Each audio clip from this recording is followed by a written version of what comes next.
பேசும் தமிழ் உள்ளங்கள் அனைவருக்கும் தமிழ் வணக்கத்தை தெரிவித்துக் கொள்கிறேன். இந்த வீடியோ என்ன பார்க்க போறோம் அப்படின்னா, ஹோலோகாஸ்ட் அப்படிங்கிற ஒரு ஜீனோசைட், அதாவது இரண்டாவது உலகப் போரில் நடைபெற்ற ஒரு துயர சம்பவத்தை பற்றி தான் இந்த வீடியோவில் விளக்கமாக நான் உங்களுக்கு சொல்ல தெரிவிக்க இருக்கேன்.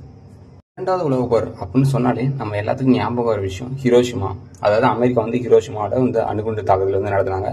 அதனால 1.5 லட்சம் பேர் 50,000 பேர் மொத்தமாக ஒரு 2 லட்சம் பேர் வந்து உயிரிழந்தாங்க. அந்த விஷயம் மட்டும்தான் நம்மளுக்கு தெரியும்.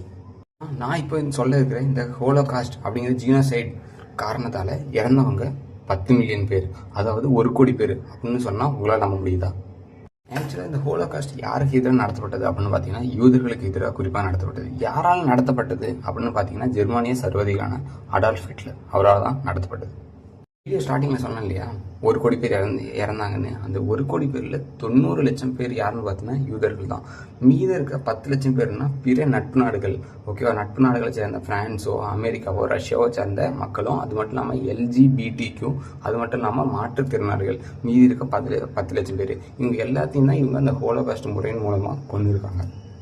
எல்லாம் சரி, எதுக்கு 90 லட்சம் பேரை குறிப்பாக அந்த யூதர்கள் மேலே இந்த தாக்குதலை வந்து அவங்க நடத்தணும் அப்படின்னு வந்து ஒரு காரணத்தை நீங்கள் கேட்கலாம். அதுக்கான காரணம் என்ன அப்படின்னு பார்த்தீங்கன்னா, அடால்ஃப் ஹிட்லர் உறுதியாக என்ன நம்பினார் அப்படின்னு பார்த்தீங்கன்னா, முதலாம் உலகப் போரில் ஜெர்மன் வந்து தோல்வி அடைந்ததுக்கு காரணம் இந்த யூதர்கள் அப்படின்னு வந்து நம்பினார்.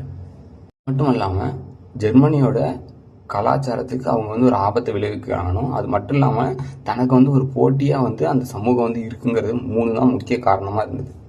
ஆக்சுவலாக இந்த ஹோலோகாஸ்ட் தாக்குதலை எங்கே நடத்தினாங்க அப்படின்னு பார்த்தீங்கன்னா, போலந்து, ஜெர்மனி. முக்கியமாக போலந்தில் ஆஸ்விச் அப்படின்னு ஒரு நகரம் இருக்குது. அந்த நகரத்தில் தான் இது வந்து மெயினாக வந்து நடத்தப்பட்டது.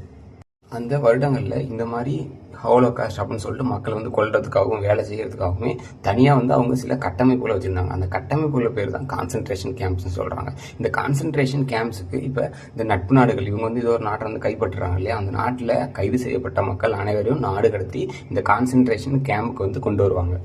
இப்படி கொண்டு வந்த மக்களுக்கு அவங்களுக்கு தேவையான அளவு உணவு கண்டிப்பாக வந்து அவங்க வந்து தரதில்லை. அவங்க வந்து கொடுக்குற அளவு சாப்பாடு ரொம்ப கம்மியாக இருக்கும். ஆனால் அதே நேரத்தில் அவங்க வந்து அவங்களுக்கு கொடுக்குற வேலை வந்து ரொம்ப அதிகமாக இருந்துச்சு. இதன் காரணமாக நிறைய பேர் வந்து நோயிட்டுறாங்க, நிறைய பேர் வந்து இறக்க நேரிட்டது.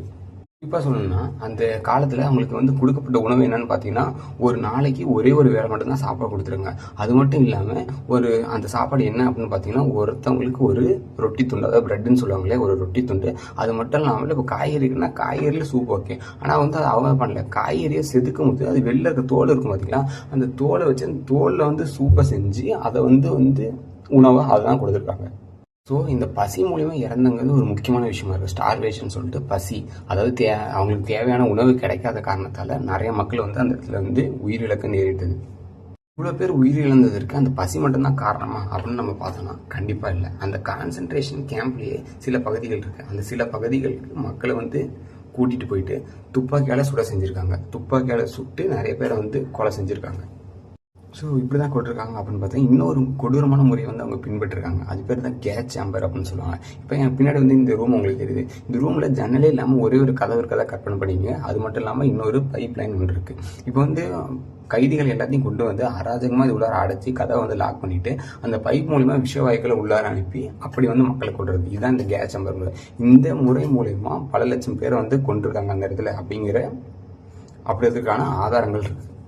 கெட்ட விஷயத்துலேயும் ஒரு நல்ல விஷயம் இருக்குன்னு சொல்லுவாங்க. அது மாதிரி இந்த கெட்ட விஷயத்தினாலே ஒரு நல்ல விஷயங்கள் வந்து நடந்திருக்கு. அது என்னன்னு பார்த்தீங்கன்னா, இஸ்ரேல் வந்து ஒரு தனி மாநிலம், அதாவது நாடு வந்து பிரியறதுக்கு காரணமாக இருந்தது இந்த ஒரு முக்கியமான நிகழ்வு தான். அது மட்டும் இல்லாமல் இன்னொரு நிகழ்வு என்னென்னு பார்த்தீங்கன்னா, தேசிய மனித உரிமை ஆணையம் கொண்டு வருவதற்கான முக்கிய காரணமாக இருந்தது இந்த நிகழ்வு தான். எண்டுக்கு வந்துட்டோம். வீடியோ பிடிச்சிருந்தால் லைக் பண்ணுங்கள், ஷேர் பண்ணுங்கள், நம்ம சேனலை சப்ஸ்கிரைப் பண்ணுங்கள். அது வரைக்கும் நான் உங்கள் அருள், ப்ரௌட் பி எ தமிழன்.